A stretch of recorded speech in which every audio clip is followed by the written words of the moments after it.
Brendan Banfield is accused of making a fake BDSM profile for his own wife in order to lure a man into their home with a knife, then frame that man for killing his wife and also murder the man as well. And all of this because he was having an affair with the au pair who was the caretaker of his child. Brendan, who was 38 at the time, had been having a months-long affair with Juliana Perez Magalhães, whose name I'm definitely pronouncing wrong. I'm sorry about that. Things had gotten pretty serious between Juliana and Brendan was looking for a way out of his relationship with Christine. Brendan said that divorce was not an option because he did not want Christine to end up with more money than him, and also he didn't want to share custody with her. And so allegedly the two of them came up with this scheme to make a fake profile for Christine on FetLife. This is a website that's kind of like a dating app for people that are looking for somebody to fulfill a specific fantasy, or to find a community of people that share the same kind of preferences as they do. And so they pretend to be Christine and they make this account and they seek out a man who is willing to simulate a non-consensual violent sex act. Juliana said that Brendan's plan all along was to frame a stranger for Christine's death and then kill the stranger in defense. And messages between the stranger, Joseph Ryan, and who he believed to be Christine reveal that Joseph thought that he had consent to do all of this. There are pages and pages of messages, all of which would lead somebody to believe they had consent to do this, including these final messages where he's giving an ETA and who he believes is Christine is responding, "I'll be waiting for you." Ryan had sent photos in advance of handcuffs, a knife. He thought that he was fulfilling her stranger danger fantasy. Essentially, he believed that he had consensual non-consent to hold a knife to Christine's throat and engage in activities with her. And after initially calling 911, both Brendan and Juliana said that Ryan had fatally stabbed Christine and that Brendan had to shoot Ryan to stop it. Juliana also admitted that she had also fired a shot at Ryan from a different gun. But Juliana has since flipped on her former lover and admitted that Christine was alive when they killed Joseph Ryan. She hid behind the bed and covered her ears as Brendan repeatedly stabbed Christine over and over with the knife brought by Joseph Ryan. Christine and Brendan had initially hired Juliana back in October of 2021. Christine was a nurse, and because of her shift schedule, the traditional daycares available were not going to work for them. So they hired Juliana as an au pair from Brazil to come to Fairfax County, Virginia, and take care of their kids. Unlike a nanny service, an au pair program is considered kind of a cultural exchange. Young people who are usually women are brought in from abroad to live with a host family and care for their children, sometimes even doing some other kind of housekeeping tasks. And they receive a place to stay as well as like a stipend or allowance. They typically do not have the same kind of childcare training that a nanny would, and therefore they are much more affordable. Juliana was receiving $200 per week. And within 10 months of her employment, Juliana and Brendan began an affair. And she repeatedly posted him on her social media with an emoji over his face. Christine and Joseph were killed in February of 2023, and by October 2022, Brendan and Juliana had become more serious. They were taking trips together and discussing having children, and Brendan was talking about ways to get rid of Christine. Juliana has testified that Brendan went to elaborate lengths to avoid suspicion coming back to the two of them. They would only work on and look at Christine's fake BDSM profile from her own computer. They would make sure that Christine was home when they were sending these messages. She said that sometimes while one of them was working on Christine's laptop, the other one would leave and drive far enough away that the cell phone location would place them outside of the house. Brendan also bought Juliana a gun about a month before Christine died, and then he took her to the gun range and taught her how to fire it. Brendan, on the other hand, did not need to purchase a gun because he was an IRS agent at the time, and apparently those people have service weapons. This might be a hot take. I think less federal agents should have guns. Maybe this kind of stuff wouldn't happen. Evidence has also been brought in about how Brendan had the windows on the home replaced with triple pane windows, and Juliana has testified that that was to improve the soundproofing of their home. The morning of the murder, Juliana says that her and Brendan were communicating with Joseph as Christine. Brendan had taken Christine's phone and put it in a drawer in the kitchen so that she would not be able to access it later during the crimes. And then Brendan left the house unlocked, got in his car, and drove to a nearby McDonald's. Meanwhile, Juliana had told Christine that she was going to take the 4-year-old daughter to the zoo that day. But then Juliana just took the daughter to the car, sat her in front of an iPad, and waited nearby until Joseph Ryan showed up. When Ryan arrived, the plan was for Juliana to call Christine's phone. They all knew that she wouldn't answer because it was in the kitchen drawer, and then Juliana would call Brendan and say, "You need to come back to the house, there's a problem." So Brendan comes back from the nearby McDonald's after getting the call from Juliana. The two of them leave the Banfield child in the basement alone while they go up to see what's happening with Christine. Juliana has testified that when they entered the room, Joseph was on top of Christine, as he thought he had consent to do. And Christine was yelling, "Brendan, he has a knife," and Brendan was yelling, "Police," and drawing his service weapon. Then Brendan shot Ryan in the head. Christine, who was still alive at the time, tells Juliana, "Call 911." And Juliana, who might not be the brightest crayon in the box, actually places a 911 call. Allegedly, Brendan at that point is like, "Don't do that," and she hangs up the call before she ever talks to a dispatch person. Then Juliana says she crouched behind the bed, covering her ears, while Brendan stabbed Christine to death. Afterwards, she said that she realized that Joseph Ryan was still alive, so she took out the weapon that Brendan had purchased her and she shot him in the chest. There is conflicting information on that. She says Brendan never told her to shoot Ryan. On the body cam footage of the police officers arriving that morning, Juliana is saying that Brendan told her to shoot Ryan. An investigation was obviously open, but nobody was arrested for months. And several months after the initial search of the home, there was a second search warrant. And when officers looked in what used to be Juliana's bedroom, they noticed that it was relatively empty. This had been the closet full of her clothing, and it was completely cleaned out. And all of her clothing and other items were moved into the primary bedroom where Christine and Joseph had been shot months before. So not only did they continue their affair with each other, but also they moved Juliana into the primary bedroom. And they even replaced a portrait of Christine with Juliana on the nightstand. About 7 months after the incident, Juliana was arrested for the death of Joseph Ryan. A medical examiner had concluded that her shot was actually the one that fatally killed him. She was charged with second-degree murder and the use of a firearm during the commission of a felony. And about a year after her arrest, 18 months after Christina and Ryan were killed, Brendan Banfield is finally arrested for their murders. He has continued to maintain his innocence, saying that he is not guilty of these crimes. His defense suggests that Juliana changed her entire story to benefit herself. Her sentencing won't take place until after Brendan's trial, but if everything goes according to plan, she'll be released from custody and then deported back to Brazil. The defense argues that letters sent by Juliana while she was in jail paint a picture of her changing her story. She had written expressing frustration and anxiety about being separate from her family, talked about how much she loved Brendan. Brendan's mother, Tess, was paying for Juliana's legal defense, and Juliana had written a letter to Tess saying that she would give up her life for Brendan and take the blame for both of them. I feel like there is a huge element of age gap, coercion, employment, security, isolation that is crazy here. Maybe she was evil, maybe she was vulnerable and manipulated, maybe a little bit of both. But Banfield's lawyers say that her being cut off from her family in Brazil is the reason she's pointing her finger at Brendan now. And they also point out that Netflix offered her $10,000 for her story, which she did not take. She said she was holding out for more money. There was also some initial disagreement between investigators about whether Brendan and Juliana had actually made the fake BDSM profile. A digital forensics examiner had disputed the theory that Joseph was catfished, and he argued that Christine was probably the person that actually had communicated with Ryan. I was trying to find way more detailed information on why he believed that, because I actually think that guy is totally wrong. From the little information available, it seemed like what he was saying is that because Christine communicated with him on multiple platforms,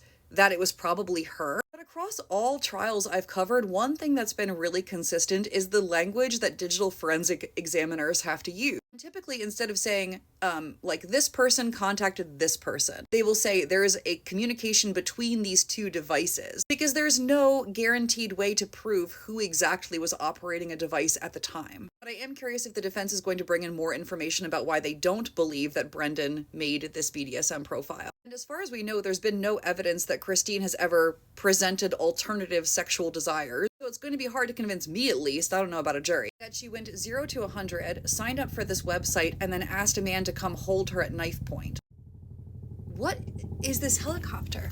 Where are you? Oh. With no history of cheating, no history of these kind of fantasies, you'd think they would have been able to find at least one other person to corroborate that she had those kind of desires, if that was even a little bit true. This trial is ongoing. They just wrapped up the first week. They're saying it's going to take 4 weeks. I have a feeling this is going to be one of those trials where the jury comes back within a few hours. That's everything I know about this. Love you guys. Drink water. Bye.